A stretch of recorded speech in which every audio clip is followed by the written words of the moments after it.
Okay, well, I might be a little lynched for having this one so high, but it's my list, damn it, and I'm a big fan of any sport in the storm. Now I can admit, there's things it does that I really wish were expanded upon further in the show. Like, come on, you can't just set up Darius as having known a previous Golden Guard, and then just never talk about it. I do really like how in the end of the episode it keeps you guessing about the guy, but come on, there's so much potential here. Whatever. It's another Owl House character that could carry a spin-off episode on their own. Take a shot. Let's talk about the bulk of the episode though, Hunter and Willow. The former? I have no idea why it took this long, because he's one of my favourite characters now, but this was the episode where I really started to care about Hunter. His attempts to connect with fellow teenagers is fucking hilarious, of course, even if there is some quite a sad undertone if you think about it, and they don't try and sugarcoat the brainwashed grown-up in what's basically a cult aspect of his character. I really love how they never even go close to the typical cliche of this story. As in, he trains and wins with his teammates, he slowly starts to gain a connection, starting to doubt his devotion to the Emperor's Coven. No, none of that. Up until this episode's climax, until he directly sees just how utterly devastating this is for all of them, and with just a little nudge from best character Steve, does he take action. This really strengthens his character for the better, making him feel significantly more layered. Zuko will be proud. Then you throw in Willow and the relationship the two of them have. Look, I'm not much of a shipper, so I don't know what digital toxin this show is coated in to make me care so much about so many of them. Still, interacting with someone who actually treats Hunter with something besides manipulation or hostility, however errant that hostility is, allows for a great new dynamic, and while I think the whole half-witch thing might be a little on the nose, I think it works. They're both strong characters who try to be stronger on their own without any help, to the point where it's detrimental. And here they find someone who they can connect with. And hey, it even borrows some of the best aspects of Lumity, like not trying to rush it. It takes its time and it feels perfectly natural by the time we get there. Speaking of which, there's Luz and Amity here too, who just kind of spend the episode being adorable. There's not really too much else to say here. I mean, they don't really get to do a lot of normal stuff together, so this is nice to see. I also think it's fun that the crew gets to call out some of the fan theories in ways that doesn't feel disingenuous in the slightest. From this, it seems like the fans are actually held in a really high regard, and it's a really nice feeling to have in the show. Objectively, any sport is probably not as great an episode as some below it, I can admit. But it's one that I have a soft spot for, and it's my list, so here's where it ranks. Now, onward!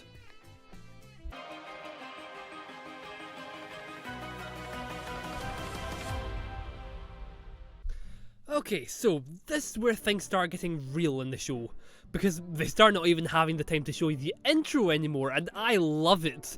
Now, onto the episode itself, and before anything else, oh thank God, it's a closed loop. I don't think I need to tell you what kind of shit fuckery we would be dealing with if they introduced unlimited time travel this late in the game. But no, they make it clear from the start that we're operating on everything you do already happened logic, so we're in the clear. Outside of timey-wimey stuff, we also get Ida reconnecting with her father, a character who easily has the highest screen time to high rating ratio in my personal character list, just because every time he shows up is a top tier scene. And here's no different. His reunion with Ida is emotional as heck, with the animation and voice performance working wonders to get such an important character across so quickly. And Ida's self-loathing is so heartbreaking and sadly understandable.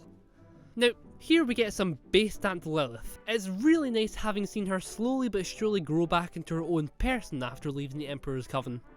Season 1 Lilith was by no means a bad character, but Season 2 is where she's really allowed to shine. It makes complete sense why she left when she did, but I still wish she could have been a permanent main character, as does pretty much everyone I think.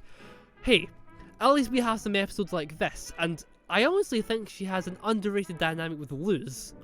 Like, these two are the nerds with a capital N of the group, and with nothing to hold them back, their nerdiness is truly unstoppable. However, the highlight of this episode is probably Philip, and after so long seeing the shadows of his memories, he is absolutely perfect, but not in the way you might expect. As Philip would have been, he's just a decent enough character, bit of a dick. But as a past version of Emperor Bellos, he's perfect. On rewatch, you're able to see all the manipulation and conniving for what they are. Some obvious, and some surprisingly subtle. The Owl House team clearly had a great time making the mannerisms of this asshole. It's really cool stuff. And that ending, oh my god, that ending! The music when the Collector is shown, the freaky animation of whatever the hell is going on with his arm, the palismen, and of course his actual words, "I just need to live long enough to see this through," is all harrowing. I'm gonna be entirely honest. Back when I was first binging this show, somehow, I didn't realise the Philip Bells connection until now, so this was a real shocker for me. But I'll talk more about that in Hollow Mind. For now.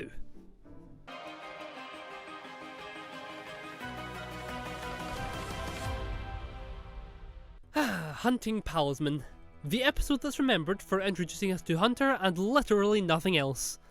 But honestly, there's so much more this episode has to offer. For example, it's kind of awesome that they just kind of straight up show Bellos' monster form like half a season before Hollow Mind. In fact, the whole cold open is just fantastic. Meeting the Coven heads, the vision shown to them that I do wish meant a little more in the grand scheme of things, but is still very cool, and showing off Bellos' curse. The animation and sound department team go kinda nuts here. It's really violent and evocative of just what happened to his form. It's like someone vomiting. It's great stuff. Then there's Luz, who, to me, might actually be at her most relatable during this episode. Yes, of all episodes. Not knowing what you want your future to be, heck, maybe having plans that are completely contradictory to each other. Oh yeah, those are terrifying feelings, and is very neatly reflected by Hunter now starting to question his future, ever so slightly. Speaking of whom, for his first unmasked episode, he needed to make an impression, and oh boy, he certainly does. For the entire episode, him and Luz have a brilliant sibling-esque rivalry back and forth that puts out banger moment after banger moment whenever they're on screen. I do miss this frenemies vibe they had, but they're just as good as friends, so no complaints here. I mean, look, I love his little dash move and I love Flapjack, but I think the mechanical staff is awesome, even if, similar with Ida, it needed removing because of just how potentially endless the possibilities are. And speaking of Ida, she's not in this episode much, but when she is, she has possibly some of my favourite moments of both her and King, both because of the hilarious delivery of "We could have used the door!" but also because of the tenderness of this scene, of having an adult care for you and your well-being again, contrasted heavily with Hunter at the end of the episode. Flapjack, my brother, we shall speak about you soon. Another thing this episode does really well, maybe I just happened to hear it more at this specific time, but the team working on the music went particularly hard this episode, and it's so theatrical and exciting. I love it. Props to Brad Breek.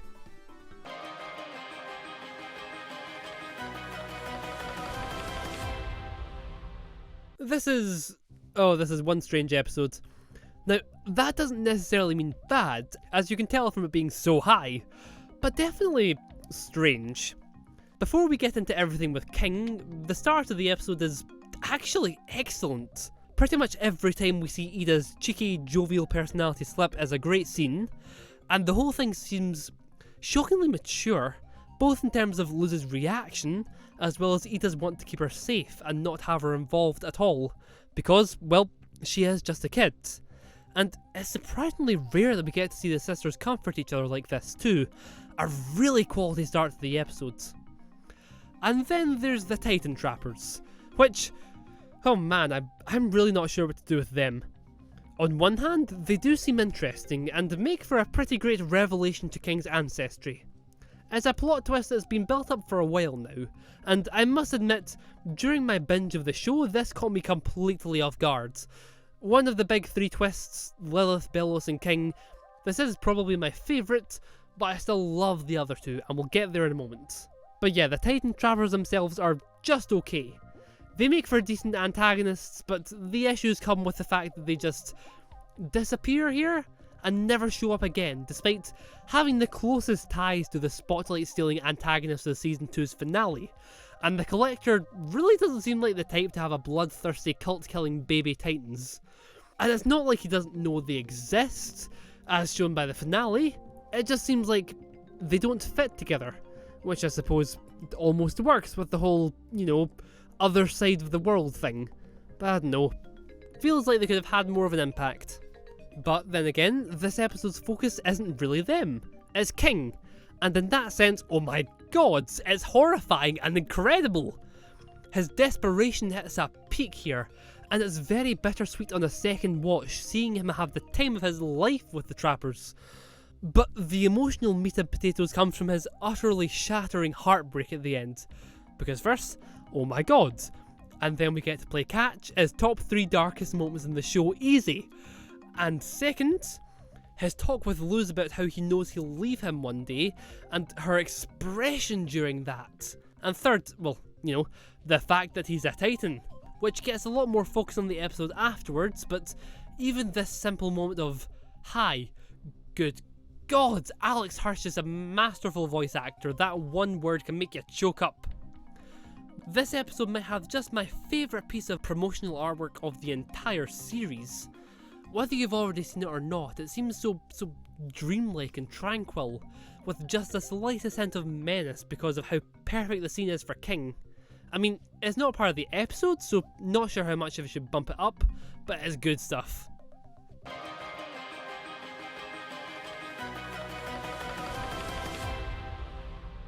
The Season 1 finale seems to be, oddly enough, underrated. Maybe it's different on rewatch, but the main problem that people seem to have with it, that being, from what I can tell, is having far too breakneck a pace. Again, could just be because it's a rewatch, but I just don't see it. Instead of too much crammed in, I just say there's a lot of quality to love here. We finally get some history on the Isles and Belos. I'm shocked it took this long, but I'll take it. What's also been a long time coming is Luz being a little badass, and the glyphs have been built up to be super powerful in their own way, but this is the first time we've seen them in proper combat use, so it's great. But much more important than that, the relationship between Luz and Ida.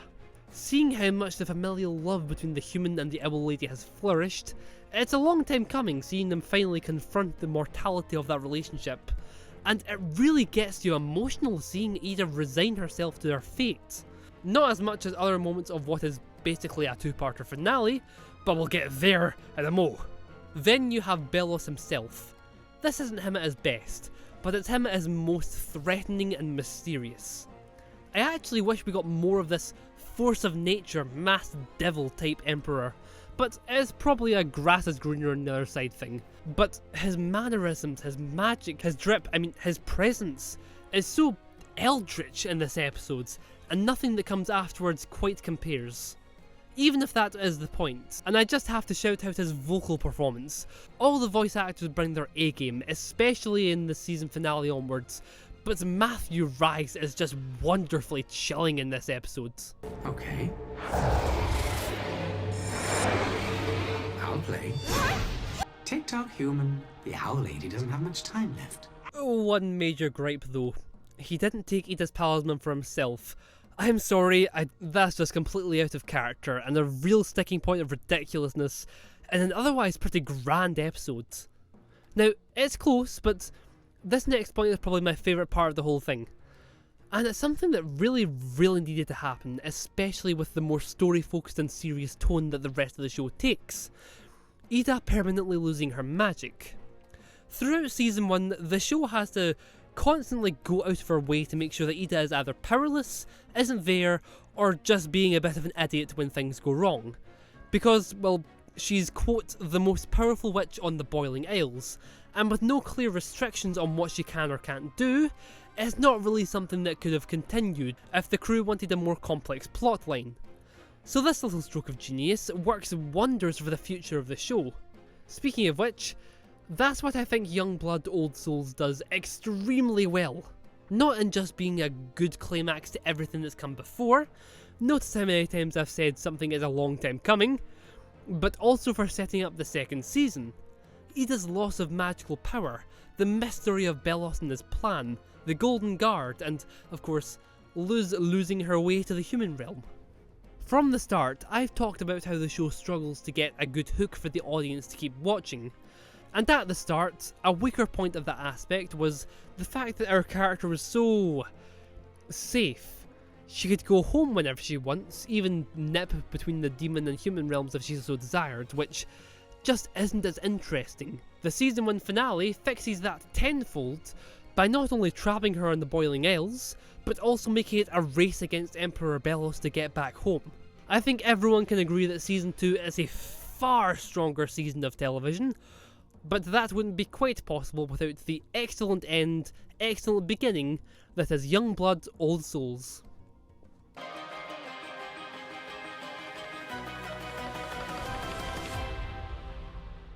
I've seen the Owl House fans call season 2A the peak of the show, and I can't say I don't see it.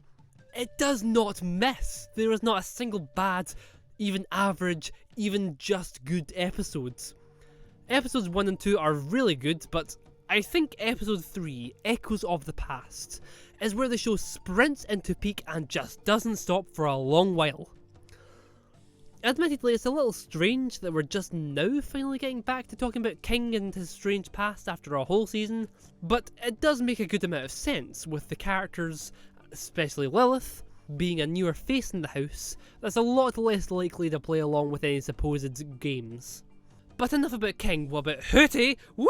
Best character, been on the sidelines for far too long, finally gets his dues, masterpiece of an episode, baby!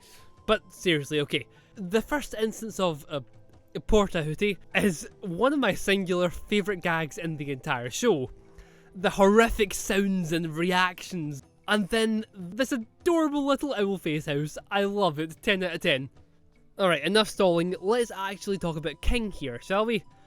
For the entirety of season 1, the little guy was pretty much just the comic relief, and that was it. Even in the finale episodes, he was more or less sidelined for a serious focus on Luz and Ida and Lilith.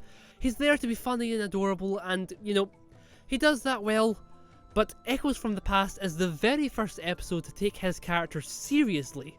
Except for really small problems, but I don't know if we're ready for that conversation. I'm also not ready for King's breakdown whenever I watch this episode, oh my god! Easily the highlight here is seeing the boy's past, and his understandable meltdown over the fact that, you know, his entire life story is a delusion. I'm sure there's some kind of thematic relevance about the manipulation of children or storytelling that you can find, but the emotion here is in the scene itself. The dialogue, the animation, and the stellar voice acting is more than enough to make you care so much. This episode single-handedly pushed King from a decent character to top 5 at the time, and that's not even talking about the really excellent mystery that's set up. Great episodes! However, you know me by this point, and I do feel I have to dock points from episodes when they set up cool ideas and features, and then nothing ever happens with them. What was the deal with these creatures? It feels like they were really supposed to have way more importance than they did, or at least come back in some capacity. They feel so alien even compared to everything else in the demon realm. Even a little cameo in Watching and Dreaming's epilogue would have sufficed. Oh well, still a great episode.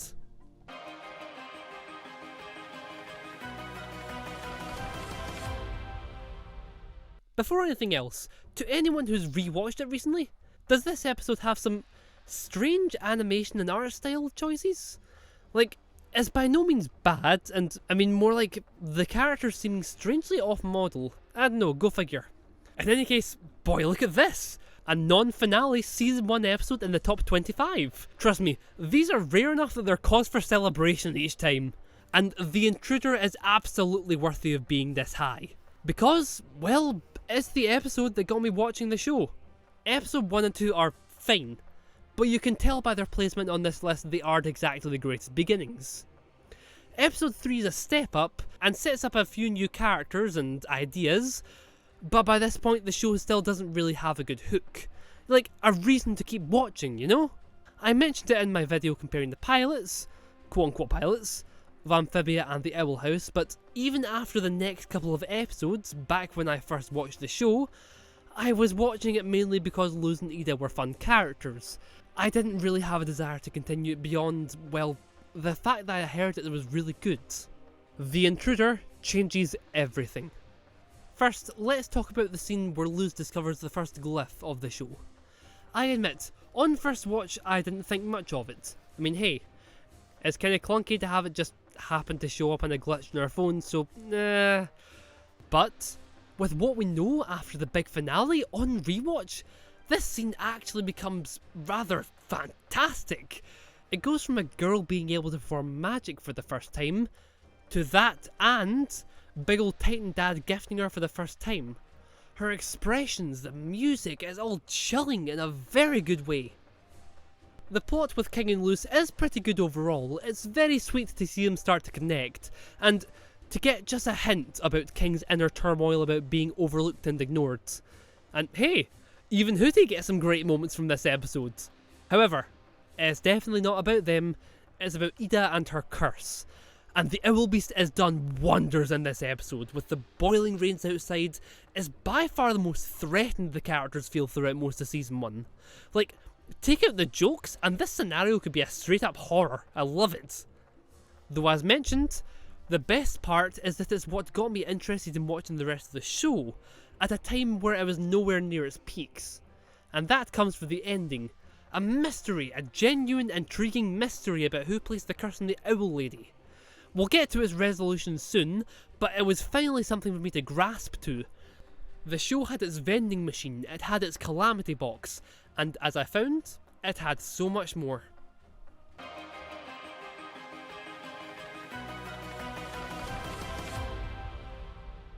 Apparently this isn't a very popular episode across the fandom, from what I can tell. Maybe I'm just looking in the wrong places, or maybe I just have a very unpopular opinion, or maybe I'm just stupid. That could really be a factor.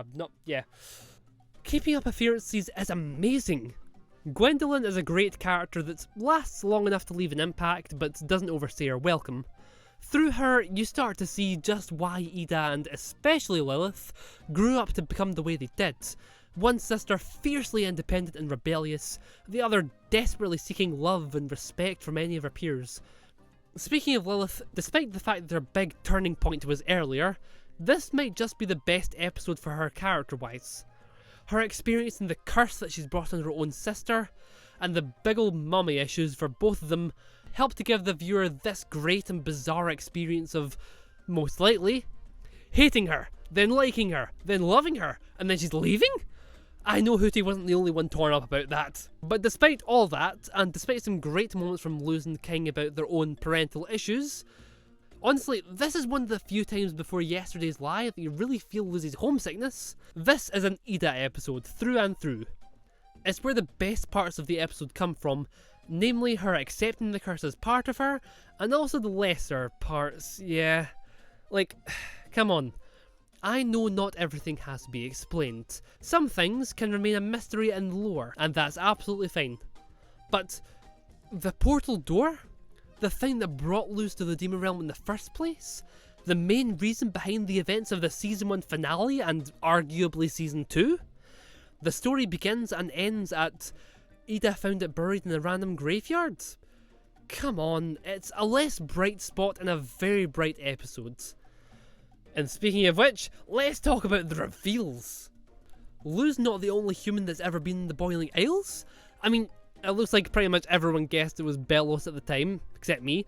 But it's such an intriguing little note to continue the season on, and the first domino in the Philip/Belos/Luz arc that's one of the show's major highlights. And despite all that, well, you wouldn't know it, all of that wasn't what seemed to be driving the community absolutely wild when the episode first released. No, it's the very end of the episode that managed to do that. The little tease of creepy Luz is some properly spooky stuff. And as much as I love the little basilisk we ended up with, I can't lie, some part of me still loves the idea of some kind of evil Luz copy. I'm sure there's plenty of fanfic out there to help me through that though.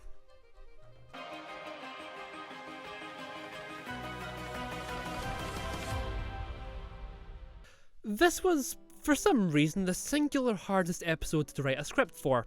Go figure on that one. Firstly, I'm a really big fan of the B-plot with Luz and King. It does exactly what it's here to do, it doesn't try and overstay its welcome with a training montage or rival or anything, and even then it manages to stay subversive and interesting by keeping Ida involved at the end with them losing. People talk about Mary Sue's and such a lot these days, and this is just one of the many examples across the Owl House as to why there's nothing even close to that across all our characters. They're all riddled with failures and with problems, some mental, some physical, some both. The show has such a strong cast in general, and here we meet yet another fan favourite in Rain. Though I will be honest, for a show that usually does character introductions really well, Rain didn't quite grab me. Don't get me wrong, I absolutely love the representation, the complete and utter casualness of it being possibly the best part. I don't think a single person ever had questions or brings up the fact that Rain, or Masha, but they're not in it very much, is they, them, and while making a big deal out of someone's differences can have good stories, I think this is absolutely the way to go from now on. And hey, Rain won me over in the long run. Still, despite their introduction, I'd say it's an Ida episode just as much, if not more.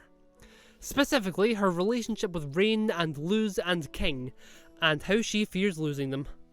The whole bit with King talking about ending up to being legally changing my name is equal parts hilarious, heartwarming, and really fucking dark near the middle of the episodes, and one of the most beautifully animated, beautifully scored scenes of the show.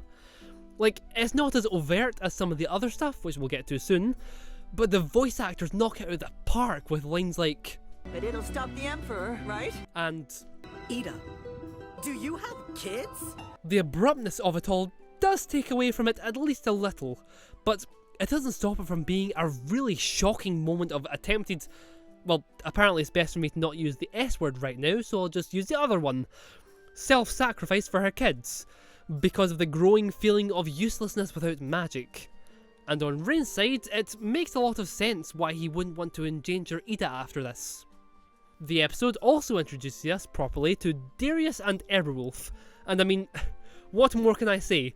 Eberwolf is a wonderful little scrunkly who has done nothing wrong ever, and Darius really should have been the main character of an episode with Hunter at some point, or at least a B-plot. When it comes to the whole inside spy against the big bad guy, at least for me, they always seem to be the jumpy, nervy type, which I guess can make a lot of sense from their perspective. Like, you would expect someone like that to be always afraid or looking over their shoulder. But on the other hand, someone as cool and callous as Darius would definitely fit in with ease with the head covens.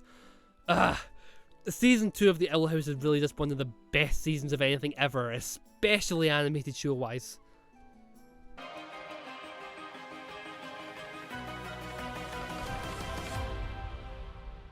Oh, yesterday's lie. You're a tricky one.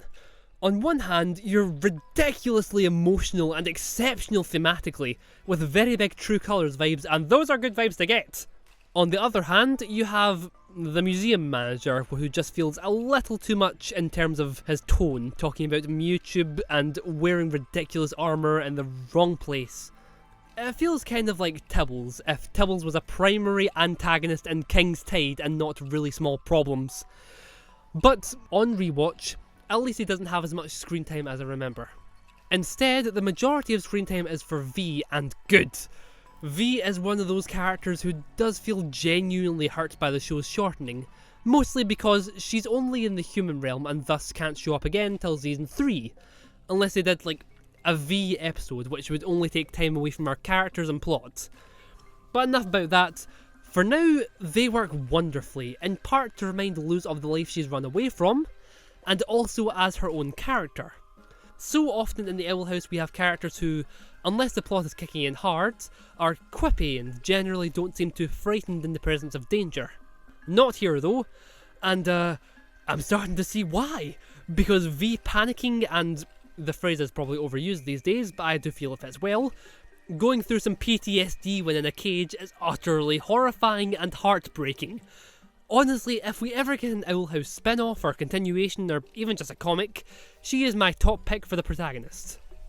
Then there's Camila, who is, oh my god, can I say the best, most realistic cartoon parent in recent memory. I admit, on first watch, I hadn't thought much about her up until now. But of course, all the fandom will have seen throughout the months and years of waiting is her wanting to send her daughter to normal camp. But after this episode, any apathy or negativity surrounding her character is blown away, mostly. While it's true her final dialogue and begging for Luz to stay is a bit much, and is teetering on the edge of forced for conflict, I think it's reasonable for a panicking widow to say those things to her only daughter. And like, come on, do I even have to say anything about the imagery here? It's simple, but it's some of the show's most eye-catching, beautiful scenes. I mentioned at the start of this episode that it's kinda like True Colours, and if you haven't seen Amphibia, skip to the next entry in the timecode. And if you have, both are about this fantasy adventure absolutely crashing down on our characters' heads. Both of them have experienced some major hardships in this new world, namely the season 1 finales, but this is where it really feels like the rose-tinted glasses are off. The situation is no longer one of joy and excitement, there's more major shit coming both plot-wise and emotion-wise, and all I'll say now is Owl House sticks the landing quite a bit better.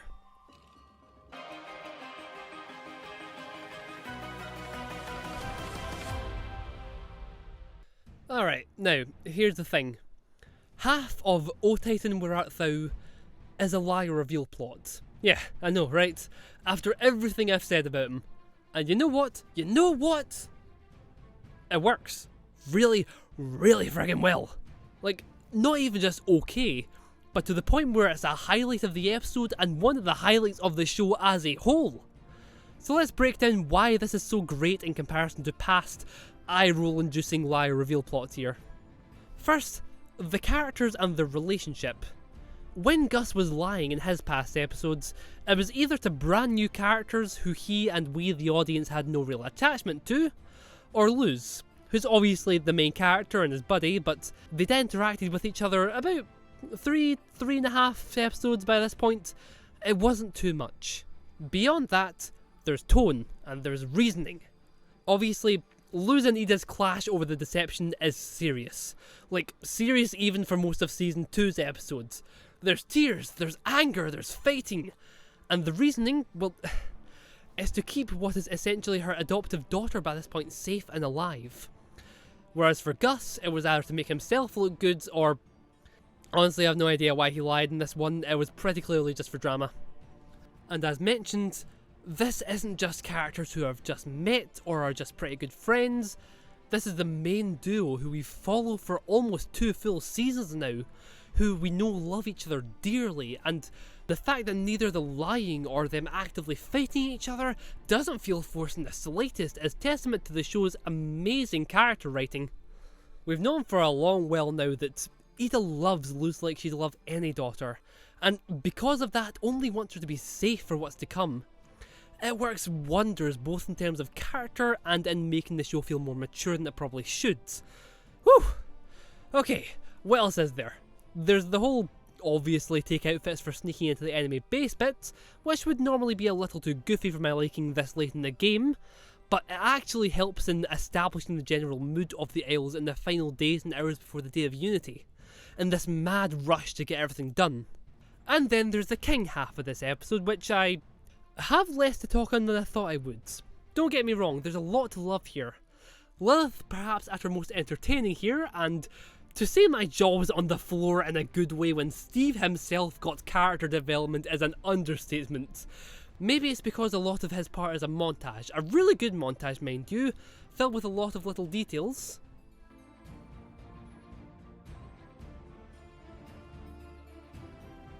The end of King's character arc is really nice. It's great to see him come full circle. Yeah, that's about all I have to really say. His conversation with Steve at the end is great. Yep. Dang, no wonder negative analysis videos tend to be more popular writing wise. They're much easier to write. But to be honest, I'm starting to run out of negative things to say about these episodes. We're at another point where you could honestly swap around the next 5 entries and I wouldn't argue much.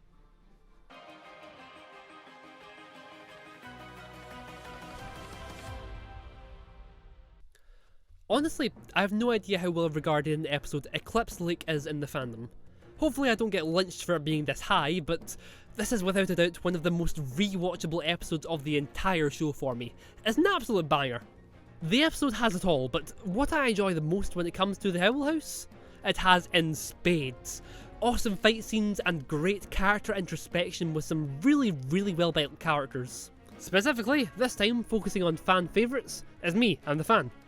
Hunter and Amity. There's Ida, King and Kikimora too, of course, and I've heard people say our other two protagonists are acting out of character here, and to be perfectly honest, I just don't see it. Ida's always been light-hearted, cocky and extra to a fault, and I think it's entirely in character for her to get a little high off the fact that she has some form of magic again. And King is a little kid who got powers for the first time. Yeah, that clocks out. And honestly, I think the banter between these two are some of the best of the series. And for the first time, a face reveal of Belos. His whole scene with Hunter is great stuff. As someone who didn't clock into the Philip plot twist till the last minute, him talking about the fact that he's been to Earth before was absolutely fascinating to me. I feel like kind of an idiot about that now, but let's just ignore that, woo! But yeah, Hunter and Amity are the stars of this episode. And despite how much I love Luz, heck, she's my favourite character in the show, I also love that she takes a back seat here. It's really sweet seeing Amity and Ida interact, and fascinating watching her and Hunter. Speaking of whom, this might actually be the episode where I think he's at his best. We see his utter desperation to please Belos both in obvious ways, like his breakdown at the end of the episode, good god that voice actor can voice act, and the panicked and aggressive way he fights in stark contrast to Amity's cool and collective precise attacks. But also in ways that aren't immediately obvious, like how he talks to Amity about her problems with Luz. Not just the whole disappointing someone who thinks you're special part, but also the way he intrudes on her boundaries, immediately assumes the worst, seeing failure when there's almost nothing to see. I'm sure I could say the same about so many characters, but I so wish we got more of this Amity-Hunter duo. They work so perfectly as a more serious duo of characters in comparison to the likes of Ida and King. Speaking of King, I'm actually really happy that he's the one who figures out Luz's weirdness at just a glance. Amity might be her girlfriend, awesome girlfriend, but King's known her for a lot longer, so it's really sweet to see the little brother figure able to show his insider knowledge. As for Amity herself, I've seen people say this is where she just kind of becomes Luz's girlfriend, but this is one of my favourite episodes with her as her own character. In previous episodes, we've dealt with her mother's hold over her in a very obvious, albeit effective, way. But this really delves into how her upbringing has affected her way of seeing the world, how she has such a lack of self-love and a need to be seen by others, something that's actually been in the series since the very start. I think it's so well done how they managed to take two characters who really are in the same kind of situation, put them together and have them bounce off each other, and not even have the audience realise how similar they are until they really spell it out. And lastly, speaking of spells, oh my god, that final battle! It might actually be my favourite fight in the whole series animation wise. No lie, it's definitely either that or the final fight I'm watching and dreaming. I'm always a sucker for villain captured and forced to work with the hero / working with the hero against a larger threat kind of stories, and Eclipse gives me that and so much more.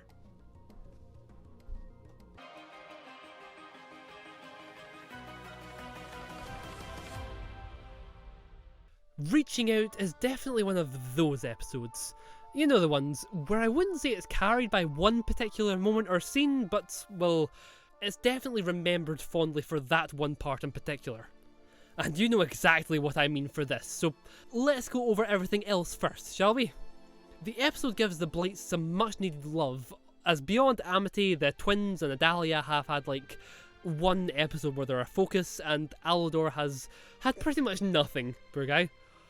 Where even escaping expulsion just had him quietly follow his wife most of the time, which, yes, I understand was the point, but it didn't give us much to work with. But here, I think Alador is actually written really well. He's not a great person, maybe not even a good person, at least right now, and the show goes out of its way to acknowledge that. But neither is he an irredeemable monster, he just needs to change. And over the course of the next few episodes, we do see that come to light. So great stuff here. The Bonesborough Brawl and the final fight with Warden Wrath is also great in that it gives us some genuine Owl House action without massive stakes to focus on. The magic system, both the Coven system and the glyphs, is really cool, and I am happy it takes a front seat for a good chunk of the episodes. But the star here is Luz. Oh, Luz. We know by now just what happened to this poor girl by season 3, but this is really the first time that we see her so off. Yes, she's gone through some pretty terrible stuff, but most of the time she manages to bounce back, if only with the emotional support of Ida, King and Amity, but this is the first time we see her crack, especially around Ida and Amity. And on rewatch, knowing what we know, every time that phone of hers buzzes it's crushing, with everything coming to a head not at the big action scene, but in the moments of losing Amity just talking. This is some of the best work the Owl House has to offer. The excellent script, voice actors, animation and music, or lack thereof in the right time, all combines to make such a powerful and mature scene. A deceased parent is of course nothing new when it comes to fiction, but I really appreciated how it and Luz are handled here. We suddenly get a brand new side to our spunky, sparky protagonist, her repressing her emotions. We've seen this already with her guilt, and the way she throws herself into danger and punishes herself because of it. But this kind of overwhelming anxiety whenever you get a brief moment to yourself, it's shockingly realistic and it's really impressive just how far they go with it. Heck, all this emotion about her father, and the only glimpse we get of him is that half of the face in the photo. I really like that the team has that restraint. They could have gone all in with a flashback or something with him and Luz, but they know that she's enough to carry this on her own. And call me morbid, but to put it this way, we could even see it as her fading memories, considering he passed when she was a little kid. Theories aside, I don't have much more to say other than Luz and Amity's conversation under the grom tree are some of my favourite scenes of the show bar none. Bittersweet and heartbreaking. On a lighter note, I actually really like Edric's B-plot here too. His struggles were surprisingly relatable, at least for me, and I'm always down for characters you'd never expect to interact having really great chemistry. Go off.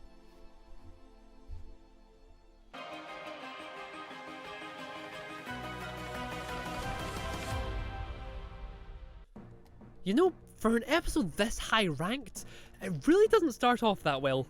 I'm sorry, I don't care how funny or demented he is. In a world of literal magic, you can't convince me that a birdworm is able to take on a small army of what is supposedly the best, brightest and most magically proficient witches of the Isles. And the writing team knows this, which is why the scouts are using swords and nets and not, magic. It's the last bastion of the show feeling more comedy focused than action and adventure focused, and I can't say I'm too sad to see it go when you look at everything afterwards. Oh, and I guess Willow and Gus are here as well. Yep, they are definitely here. They certainly add a lot to this. Hey, it's still a season 1 episode. I do like Willow and Gus, I promise, but... This is not your best work, Chris.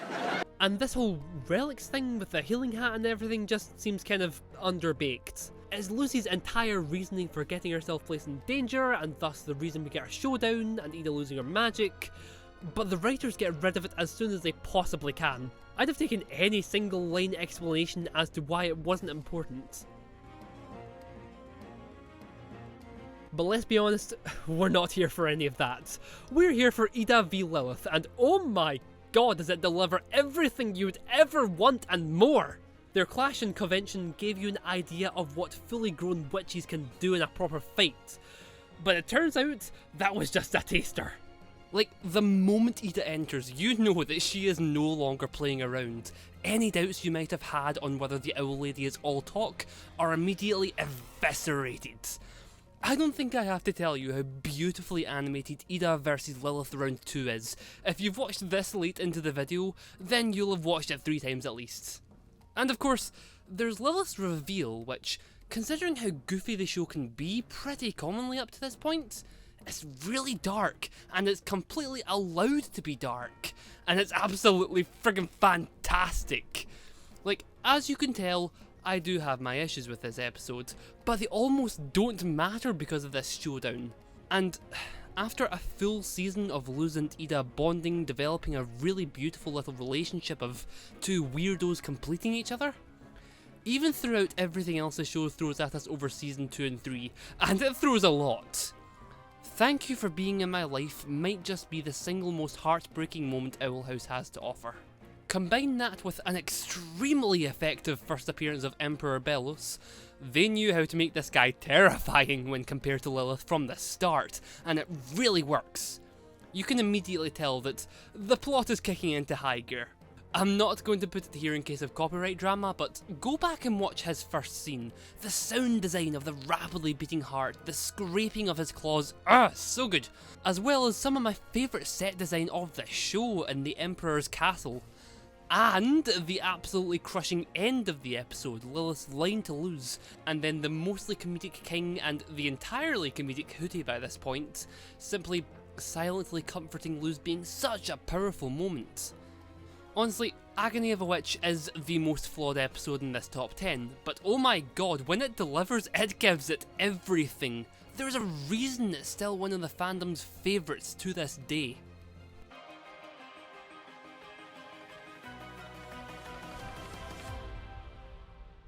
Now, I'm trying to keep these little talks from being just plot recaps like so many other reviews and analyses.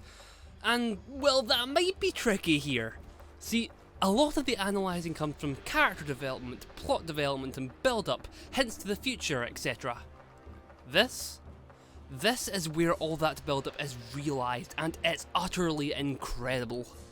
Before we go over our heroes, our villains might just be at their best this time. Maybe. It's actually really cool seeing just how good of a villain Bellos is.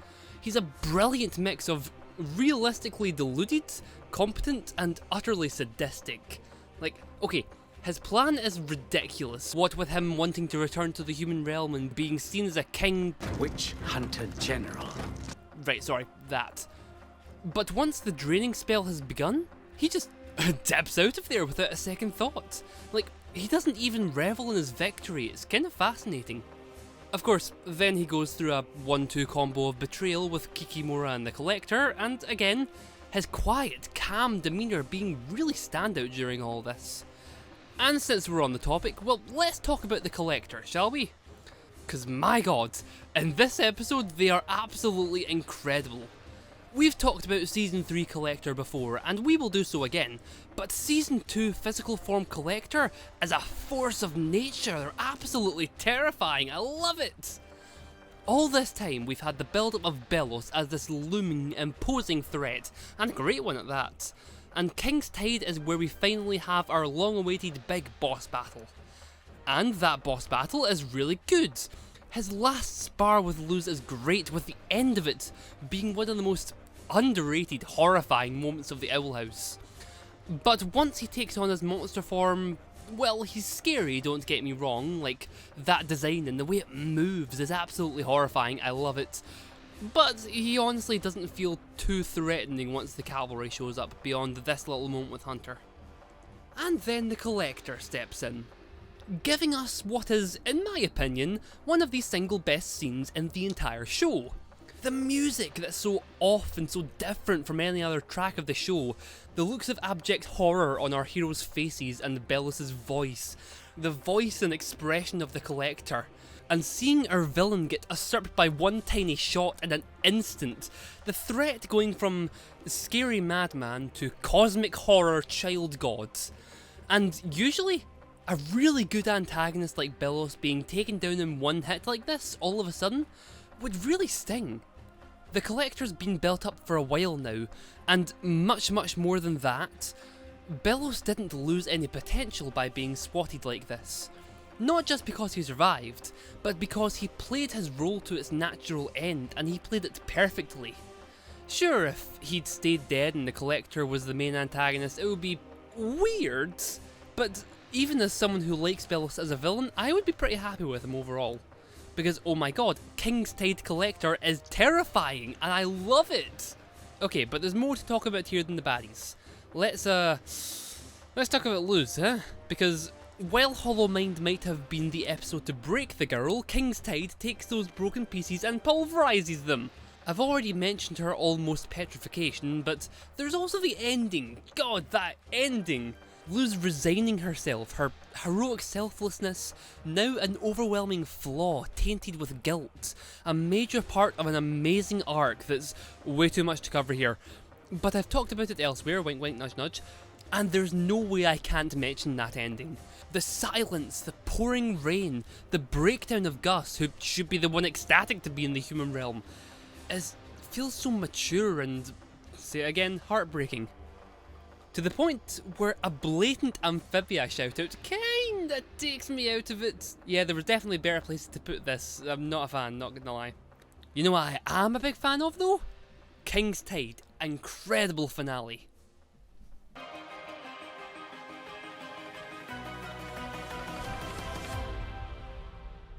I tend to quickly search around Twitter and the subreddit for every episode I've done, just to see the quick TLDR public opinion of each episode.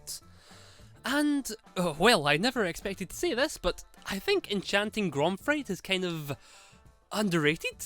So, yeah, here's my 2 cents on why Enchanting Grom Fright is a top 5 episode. Boom, here we go. Well, first things first. For the first time since, like, the very first episode, we get to see a proper driving force of the story in play.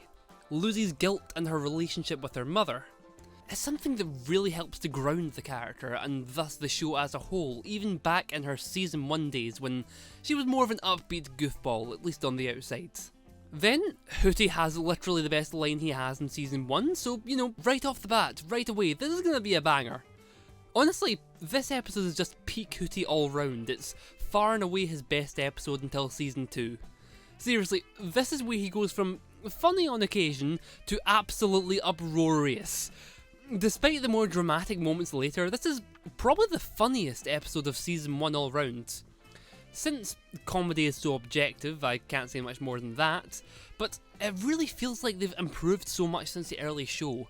Take the spider gag, for example. Early in the season, I feel like this... that would have just been it, that would be the joke.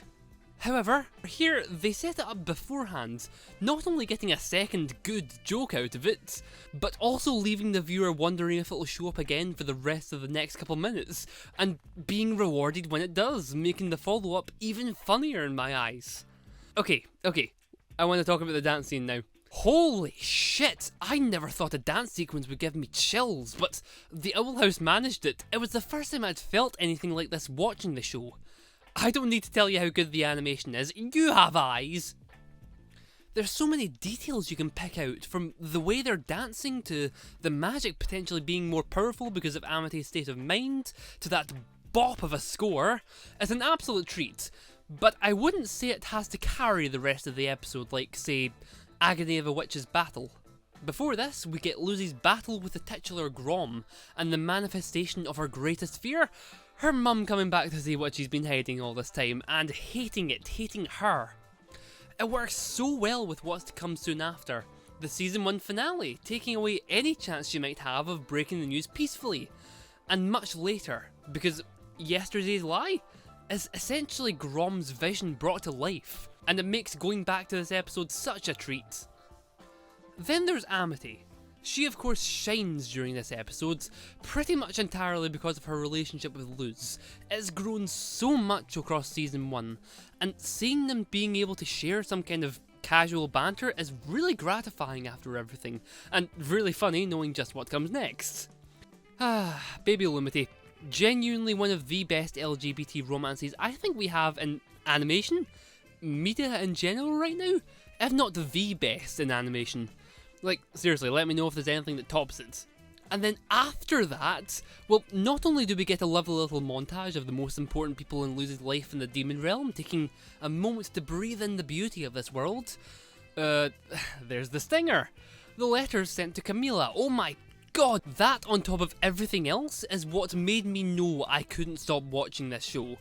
It's such a simple premise for a mystery, but it works so friggin' well. It grabbed me so good, and all the little details like Luz's name being spelled wrong at first makes so much sense in retrospect. Great stuff. Enchanting Grom Fright is not perfect. I don't think any episode of The Owl House is. Though, honestly, the biggest criticism I have to call out here is more like a nitpick. The turtle monkey really isn't funny. Yeah, I feel like they think he's really funny here. He's what the end of the episode on, and I'm quite glad this is the last we see of him. But other than that, well, the intruder was what got me watching the show. Understanding Willow was where it ramped up in quality and never went down. But Enchanting Grom Fright was where I first realised I was watching something truly special.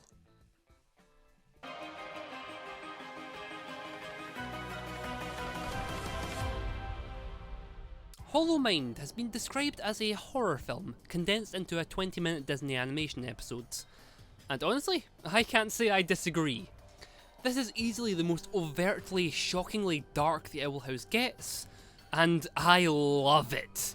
The second memory, with the early victims of the Coven system? Who knows, maybe censors won't allow the crew to directly say that they're dead, but because of that, it both becomes arguably even darker, and also suits Belos and his mannerisms to an absolute T.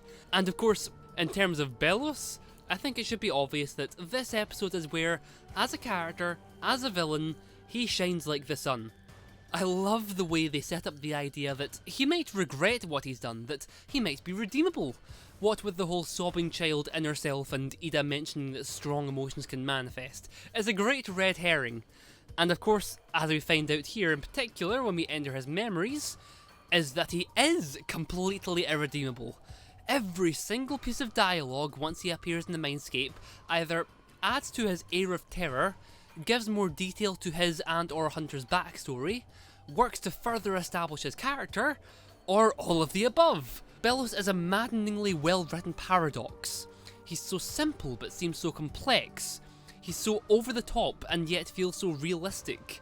He's both pathetic and ridiculous in his hatred and schemes, and yet absolutely horrifying. Put it this way, he had a god on his side. He had the genie with unlimited wishes. I'd bet dollars to donuts that if he'd just asked nicely, the collector could have...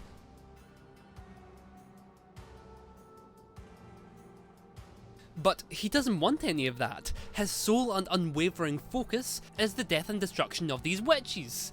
And oh, yeah, this is the first time we meet the collector too. I can't imagine how difficult this guy must have been to animate, but it paid off tenfold. He looks spectacular. It's a very intriguing character introduction. Sometimes, I admit, he can come off as Bill Cipher light. Make no mistake, being compared to Bill in any way is a good thing. But as we know, he establishes himself as very different by the end. Now, in terms of Belos' memories, is this just a reused background character, or is it meant to be the "Be ye a crab maiden" woman from elsewhere? Because if so, that's a really cool little detail that makes it clear that this doesn't happen too long after Luz's time travel escapades. Which is, honestly, an overlooked piece of the Owl House lore. Put it this way, Philip came to the Demon Realm over 300 years ago. Belos' reign started 50 years ago. This dude spent 250 years of his life on this quest. His rise is far from instant. There's some pretty immortal hatred right here. Beyond just Belos though, this episode is great for the development of literally my two favourite characters. It's been a long time coming to see both of their reactions to the true nature of the Emperor. And a common theme for these episodes it seems, it gives us everything we wanted and more. The Philip Belos twist is not the most intricate of reveals. In fact, most of the fandom managed to guess it beforehand. But, personally, I'd rather have a twist that has a lot of cool and clever pointers towards the truth, than one that's just blatantly out of nowhere just so the audience can have a gasp moment. I've already gone over Luz's arc in a previous video, and this reveals such a gargantuan aspect of it, but for Hunter? His brainwashing and unwavering devotion to Belos has been written so well in these past few episodes, but here most of all.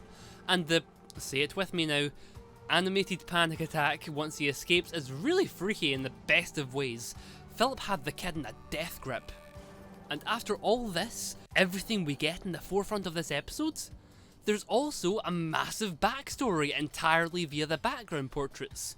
It's debatable on whether it's better to keep the Caleb, Philip, Evelyn story a mystery or to actually explain exactly what happened, but I love how you can just pause Hollow Mind and look. It's absolutely incredible, and there's no way I can fit all this in too. Okay, and there's stuff going on outside the mainscape too. Because Rain and Darius are silent this episode, it actually lends to some pretty solid character building, because there's a reliance on body language to get the emotions across. Like Darius having to hold Rain back from going to the Owl House, and then the vice versa happens when he hears of Hunter being evolved. Love it! Oh, good god, these are getting to be like a quarter of the lengths of my normal videos on their own. Me writing the script? Good luck to editing me, you're probably gonna have to hate me by now.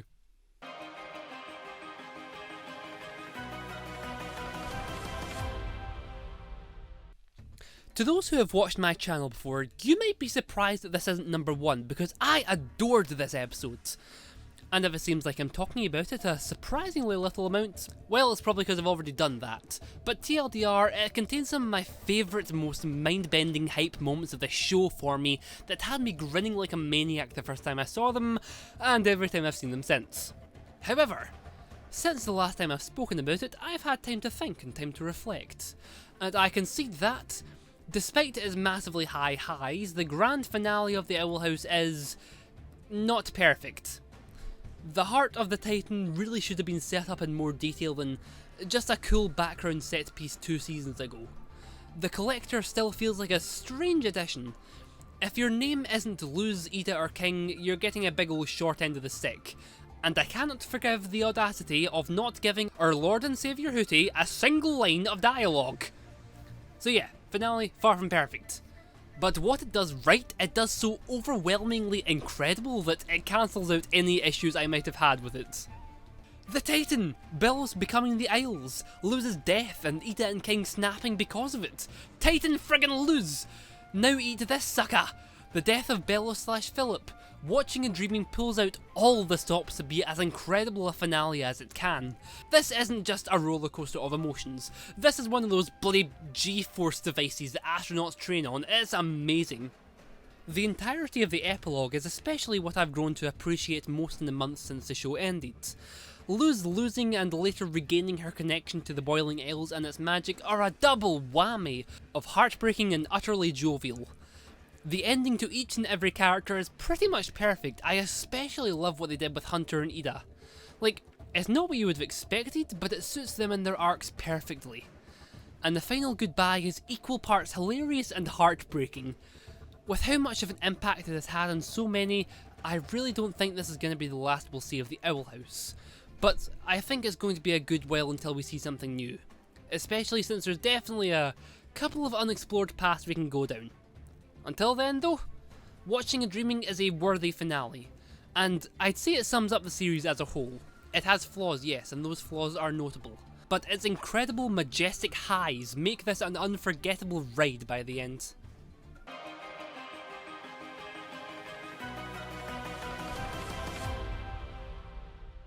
For the vast majority of episodes on this list, a rewatch was pretty much a necessity. For some to remember most of what happened, and for some just to remember the finer details, the things going on between the massive memorable moments. Knock knock knocking on Hooty's door is not one of those episodes. This episode is a mystery, an enigma, a freakish monstrosity that by all accounts should not exist. In other words, it's pretty dang close to its titular character. Where do I start with this episode? Where do I even begin?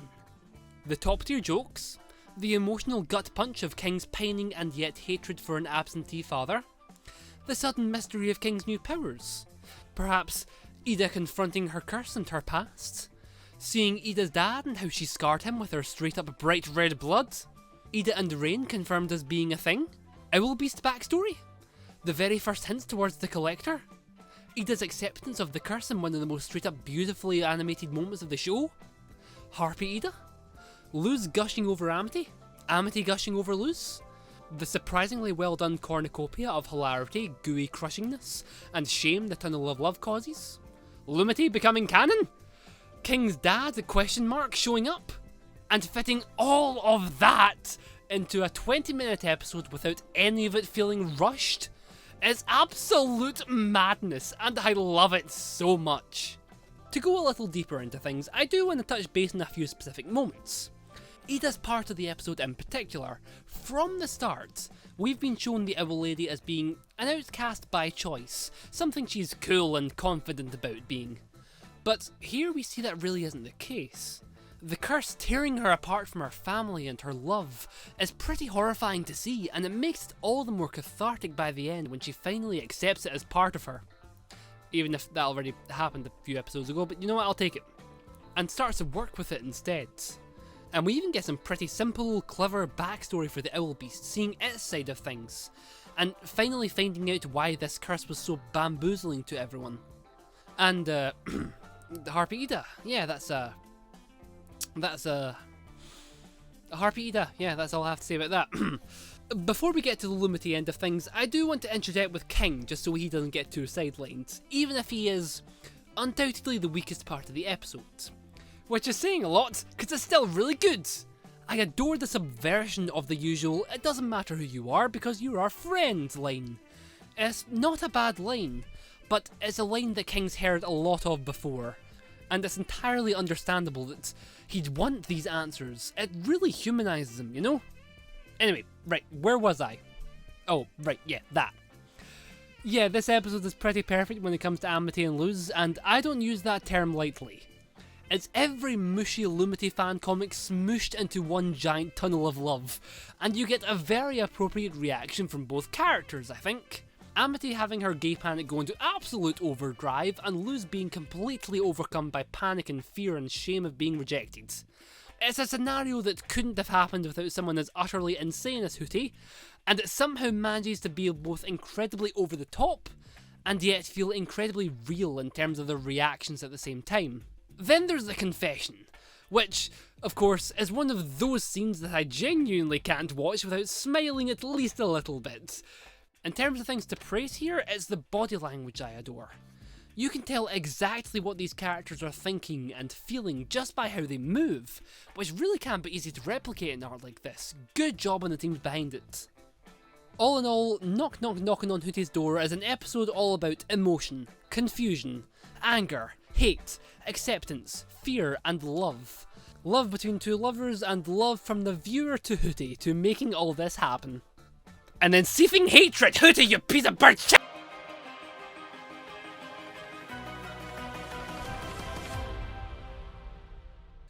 This was, as you might imagine, rather tricky. As I mentioned before, no episode is perfect, so before I get into everything, let's quickly go over what I didn't like about Thanks to Them, things that don't have the answer of, if it was a full season we'd get more. The episode isn't very funny, and yes, that is almost entirely by design, but there are a small handful of jokes here and there, and besides a couple brief moments across the montage, most of them don't really hit. Besides that, the masks blowing in is kind of out of the blue. I don't know, I'm trying to be fair here because, oh lordy, I love this episode.